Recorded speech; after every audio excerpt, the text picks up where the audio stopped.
Welcome back to the Miss English Podcast, everyone. I am your host, Sochata, and today we are looking forward into the future. It is almost 2026. Can you believe it?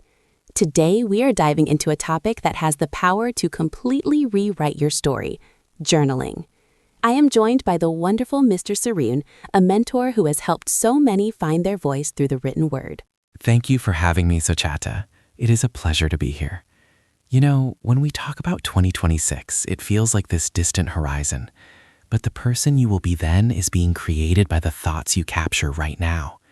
Journaling is the bridge between who you are and who you want to become. That is such a beautiful way to put it, a bridge. But Mr. Saroon, I think a lot of our listeners might feel a bit intimidated. They think, I am not a writer, or my life is not interesting enough to document. How do we break through that initial fear of the blank page? Oh, I hear that all the time. But here's the secret. Your journal is the only place in the world where you do not have to be a writer. It is not for an audience. It is for your own heart. When you pick up that pen, you are not writing a book. You are clearing the fog from your mind. It is about the feeling of the ink flowing, the release of a heavy thought, and the clarity that follows. I love that, clearing the fog. For me, when I started journaling, I realized how much clutter I was carrying around. It was like I had 100 tabs open in my brain. Writing them down felt like finally hitting the close button on all those distractions. Wisely. Exactly. That's the brain dump technique. In 2026, with the world moving faster than ever, our mental health needs a sanctuary. Journaling provides that. Imagine it's a Tuesday evening. You've had a stressful day at work, and your mind is racing. Instead of carrying that stress into your sleep, you pour it onto the page. You witness your own emotions without judgment. You mentioned without judgment. That is so hard for people, isn't it? We are our own harshest critics. How can someone stay consistent with this in the new year without feeling like it's another chore on their to-do list? Thoughtfully. Consistency comes from connection, not from discipline. If you make it a rule, you will break it. But if you make it a ritual, like your morning coffee or the way you watch the sunset, you will crave it. Start with just 3 things you're grateful for, or 1 thing that made you smile. Don't aim for pages, aim for presence. I remember my first journal. It was just a small blue notebook. I didn't write every day, but I wrote when I was happy and I wrote when I was heartbroken.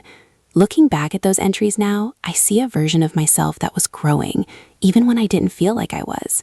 It gives me so much compassion for my younger self. Warmly. And that, Sochata, is the magic of the time capsule effect. By 2026, you can look back at your entries from today and see the seeds you planted. You see your progress. You see that the problems that once felt like mountains were actually just small hills you climbed successfully. It builds an unshakable confidence. Inspired. So for our listeners who want to start right now, what is one power prompt you can give them to kickstart their 2026 transformation? With intensity and focus. Here is one I love. If I were living my most courageous life a year from now, what is one thing I would be doing differently? Write it down. Feel the weight of that question. Don't just think the answer. Feel it in your fingers as you write.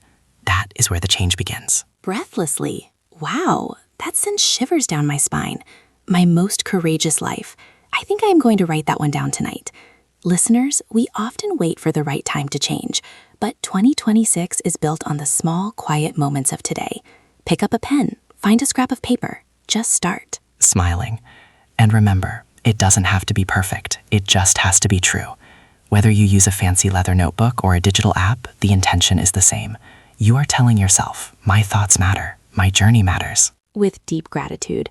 Thank you so much, Mr. Saroon. This conversation has been so grounding. I feel like I have a fresh perspective on how to approach the coming year. Journaling isn't just a habit, it's a conversation with ourselves. Kind-heartedly. It truly is.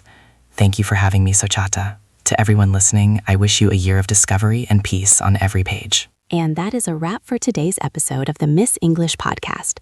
Don't forget to tag us on social media with a photo of your journal or your favorite prompt. Let's make 2026 the year we truly find our voices. Until next time, keep writing, keep dreaming, and stay wonderful. Goodbye.